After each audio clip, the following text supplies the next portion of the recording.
A lot of Christians say they care about people. They say they care about mission.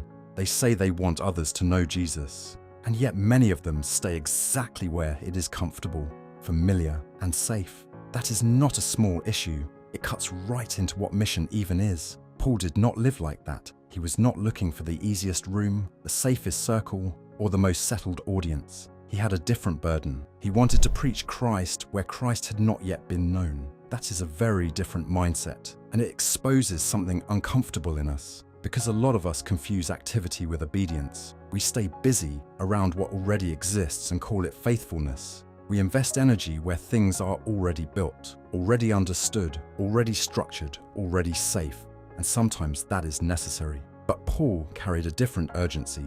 He was not mainly asking, where can I stay useful? He was asking, where is Christ still not known? That changes the whole temperature of the conversation. Paul even says, in essence, that he made it his ambition to preach where Christ had not been named. That is sharp. That is focused. That is not a man drifting through ministry. That is a man gripped by a mission larger than his comfort. And this is where the issue gets personal fast. Many Christians are not blocked by lack of resources first. They are blocked by love of familiarity. They would rather stay where they are understood than go where they are needed. And that sounds harsh, but it explains a lot.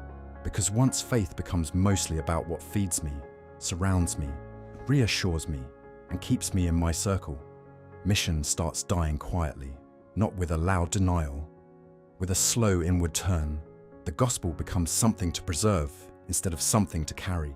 The church becomes a place to remain instead of a people being sent. And once that shift happens, the language of mission may stay, but the heartbeat is already fading. Paul was different. He was strategic, not random. He was willing to receive support from an established church, not so he could settle there, but so he could move farther.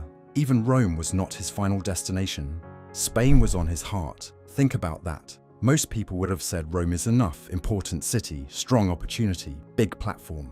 Paul was already looking beyond it. Not because he was restless in a shallow way, because he was gripped by unfinished work. And that raises the real question, what is your Spain?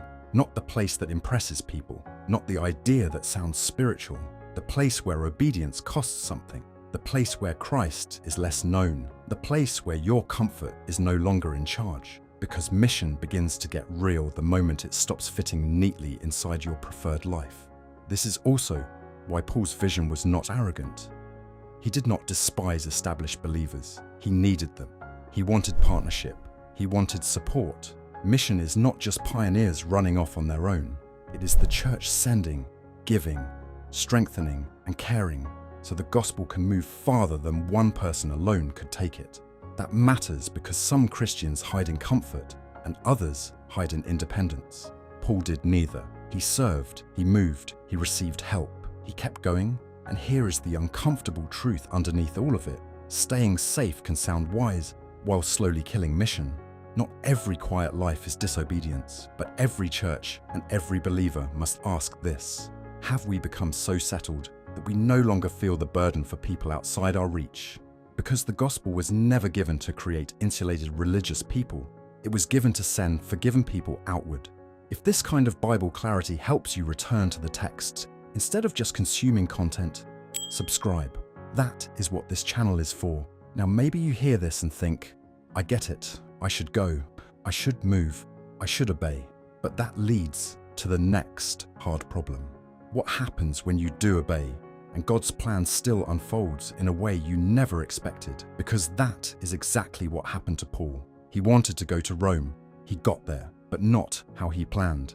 That is the next video.